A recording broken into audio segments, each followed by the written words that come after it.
कुठलेही वाद क्षुल्लक आहेत अशा भावनेतून त्यांनी हा प्रस्ताव मैत्रीचा हात पुढे केला. एक लक्षात घ्या, तेही ठाकरे आहेत, तिथे ठाकरे आहेत, दोघे भाऊ आहेत आणि हे नातं कायम आहे.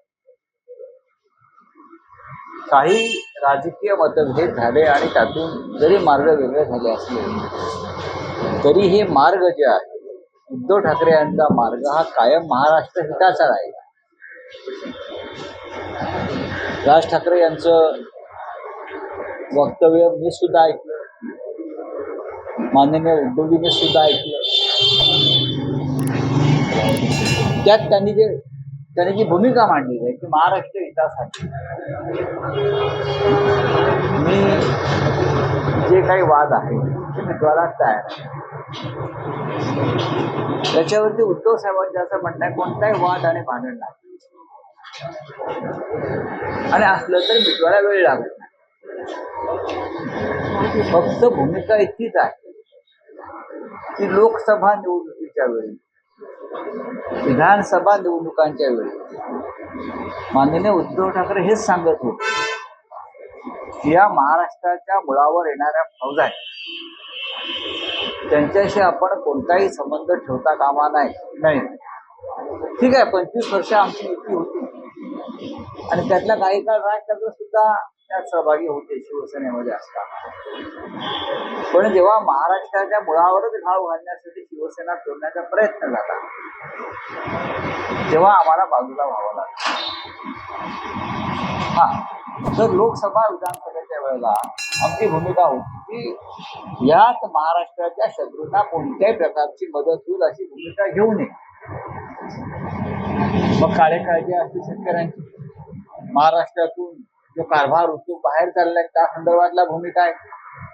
हे होत असताना सुद्धा आपण अशा शक्तींबरोबर राहणं योग्य नाही, हे महाराष्ट्राला परवडणार नाही. ही भूमिका आमची आजही आहे. आता माननीय उद्धवजीने सांगितलेलं आहे आणि ते अत्यंत नम्रपणे सांगितलं की आजही अशा काही शक्ती आहेत त्या महाराष्ट्राला पाण्यात पाहतात. महाराष्ट्राचं नुकसान व्हावं, मराठी माणसाचं नुकसान व्हावं यासाठी पडद्या मागून कारस्थानं करतात. अशा लोकांच्या पंगतीला आम्ही बसणार नाही. अशा माणसांना आम्ही घरातही घेणार नाही. अशी भूमिका घेणं गरजेचं आहे सगळ्यांनी. महाराष्ट्राचे शत्रू छत्रपती शिवाजी महाराजांचे शत्रू बाळासाहेब ठाकरे यांच्या शिवसेनेचे शत्रू हे महाराष्ट्राचे शत्रू आहेत. ही भूमिका जर कोणी घेत असेल तर त्याचं स्वागत आहे आणि त्यानंतर पुढे आम्ही चर्चेला किंवा पुढल्या भूमिकेला आम्ही आमचं जे काय म्हणणं आहे ते सांगू. एक महाराष्ट्रासंदर्भात सध्याची परिस्थिती इतकी गंभीर आहे. राज्यकर्ते बोलतात एक आणि करतात वेगळं. आम्ही आमच्या घरामध्ये किंवा आमच्या दारामध्ये अशा महाराष्ट्र शत्रूंना कदापि थारा देणार नाही. ही आमची भूमिका आहे आणि याच भूमिकेचा पुरस्कार माननीय राजसाहेबांनी किंवा त्यांच्या लोकांनी करणं गरजेचं आहे. भारतीय जनता पक्ष आणि त्यांचे बगलबच्चे हे महाराष्ट्रातून छत्रपती शिवाजी महाराज आणि माननीय बाळासाहेब ठाकरे यांचं अस्तित्व मिटवायच्या मागे, त्यांना ठाकरे हे नावच नष्ट करायचे. अशा वेळेला जर दोन्ही प्रमुख ठाकरेंनी साथ आणि प्रतिसाद ही भूमिका घेतली असेल तर महाराष्ट्र स्वागत करतात. पण आम्ही आता माननीय उद्धवजींनी भूमिका मांडल्यावरती आम्ही प्रतीक्षा करू काय होत आहे. वेट अँड वॉचच्या भूमिकेत राहू. पण आम्ही नक्कीच सकारात्मक भूमिकेतून या सगळ्या विषयाकडे पाहतो, कारण शेवटी हा विषय महाराष्ट्र कल्याणाचा आहे.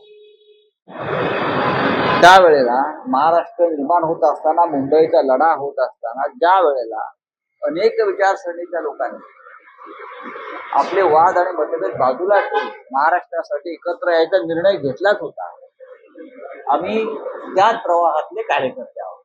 तर पण मग समजा अशी त्यांनी पण सकारात्मक भूमिका घेतली तर आपण महाविकास आघाडीतून बाहेर पडायला तयार आहात का? बघा तुमचा पुढला प्रश्न, त्या प्रश्नावर तुम्ही आता उत्तर देणार नाही. महाविकास आघाडी ही आमची एक राजकीय व्यवस्था महाराष्ट्रासाठी आम्ही केली. राज ठाकरे हे या क्षणी भारतीय जनता पक्ष किंवा एसएनसी यांच्या बरोबर आम्हाला दिसत आहे आणि आमच्या दृष्टीने ते महाराष्ट्राच्या हिताचं काम करत नाहीत. हे राज ठाकरे यांचा वापर करून ज्या राज्यामध्ये मराठी माणसाला पडद्या मागून त्रास द्यायची कारवाई होत आहे, हे माननीय राज ठाकरे यांच्या लक्षात आलं असेल तर ते उपकार होतील मराठी माणसाला. प्रस्ताव दिला गेला त्याला सकारात्मक प्रतिसाद आहे. पुढच्या काळात राज ठाकरे उद्धव ठाकरे दोघे या विषयावर स्वतः एकमेकांशी बोलून का नाही बोलणार? बघा हा एक लक्षात घ्या, मी तुम्हाला वारंवार सांगतो, माझ्या आत्ताच माननीय उद्धव साहेबांची चर्चा झाली. इथे येण्याआधी मी माननीय उद्धव साहेबांची सविस्तर चर्चा केली. आज सकाळी चर्चा केली आणि काल रात्री माझी या विषयावर चर्चा झाली. कशात? त्याच्यामुळे आम्ही हवेत बोलत नाही. ही मुंबई हा महाराष्ट्र, या महाराष्ट्र आणि मुंबईतला मराठी माणूस, त्याचा मराठी व्यवसाय, मराठी व्यवहार याच्यावरती जर कोणी घाव घालत असेल तर एकत्र यावंच लागेल. पण आम्ही वाट पाहू, यापेक्षा अधिक चांगलं घडण्याची वाट पाहू. जर राज ठाकरे यांच्याकडून एक चांगली भूमिका समोर आली असेल तर त्या भूमिकेला नाकारण्याचा करंटेपणा आमच्याकडून होणार नाही. कारण आम्ही ही शिवसेना जी माननीय सम्राटांनी स्थापन केली, आम्ही त्या सगळ्याच्या प्रवासातले बाळासाहेबांबरोबरचे आम्ही जो प्रवास आमचा झालेला आहे तो प्रवास आम्ही विसरू शकत नाही. माननीय उद्धव ठाकरे विसरू शकत नाही. आणि सगळे ठाकरे आणि आम्ही सगळे ते शेवटी एक आहोत. जरूर मतभेद झाले ते कोणत्या कारणामुळे? तुम्ही महाराष्ट्राच्या शत्रूंना आपल्या घरात घेतलं, माननीय बाळासाहेब ठाकरेंच्या शत्रूंना आपल्या घरात घेतलं. हा आमच्यासाठी कायम दुःखाचा आणि मतभेदाचा विषय राहिला. बाकी व्यक्तिगतरित्या आम्ही सगळे एकमेकांच्या जवळ. राज ठाकरे माझे मित्र आहेत, राज ठाकरे उद्धव साहेबांचे भाऊ आहेत ना. ते तुम्ही नाकारणार आहात का? नाही.